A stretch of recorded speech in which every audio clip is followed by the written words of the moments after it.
Hello viewers, আশা করি সকলে ভালো আছেন। আজকের রেসিপি বান ধোসা। সকালের জলখাবার বা টিফিনের জন্য বানাতে পারবেন। এই বান ধোসা মাত্র দুটো খেলেই পেট ভরে যাবে। খুবই সফট হয় আর বানানো খুবই সহজ। নমস্কার, আমি মৌ, আপনারা দেখছেন মৌর সাথে রান্নাবান্না। রেসিপিটি ভালো লাগলে লাইক দিয়ে শেয়ার করে দেবেন। নতুন নতুন রেসিপি প্রতিদিন পেতে আমাদের চ্যানেলটি সাবস্ক্রাইব করে রাখুন আর বেল নোটিফিকেশন অন করে রাখুন।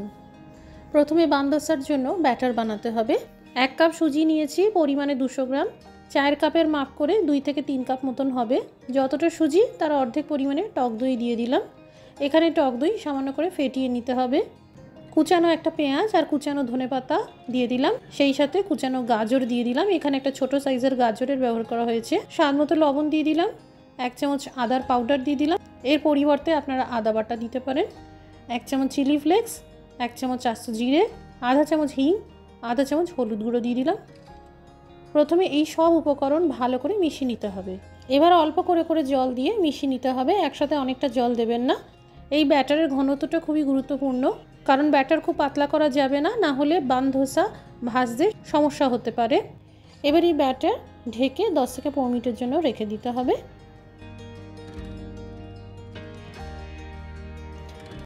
এই দেখুন ব্যাটার সেট হয়ে গেছে।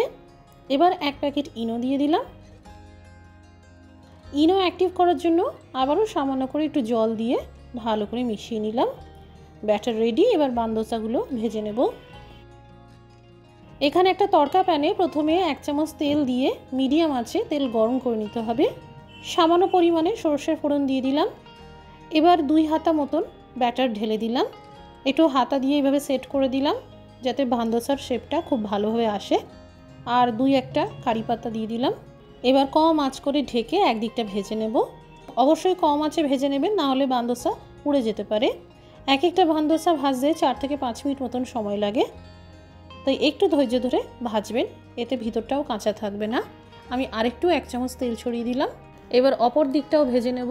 আপনারা বান ধোসাগুলো উল্টে দিয়ে এরকম সরষে আর কারি পাতা ছড়িয়ে ভেজে নিতে পারেন। 2 দিকটা ভালো করে ভাজা হয়ে গেছে। এই দেখুন বান ধোসা একদম রেডি। এইভাবে বান ধোসাগুলো ভেজে নিয়ে একটা ভিজে কাপড়ে মুড়িয়ে আপনারা ফ্রিজেও রেখে দিতে পারবেন। 2 থেকে 3 দিন পর্যন্ত ভালো থাকবে। তারপর মাইক্রোওভেনে গরম করে সাম্বার বা চাটনির সাথে পরিবেশন করতে পারবেন। যদি মাইক্রোওভেন না থাকে তাহলে ফ্রিজ থেকে বের করে নর্মাল রুম টেম্পারেচারে রেখে দেবেন, তাহলেও হবে। তৈরি হয়ে গেল সাউথ ইন্ডিয়ান স্টাইলে বান ধোসা। ঝটপট কম তেলে নাস্তা করতে ইচ্ছে করলে এই দারুণ স্বাদের বান ধোসা রেসিপিটি ট্রাই করতে পারেন। বাড়িতে বানালে আমাদের কমেন্ট করে জানাতে পারেন কেমন তৈরি হলো। আজকের রেসিপিটি দেখার জন্য অসংখ্য ধন্যবাদ। সবাই ভালো থাকুন, সুস্থ থাকুন।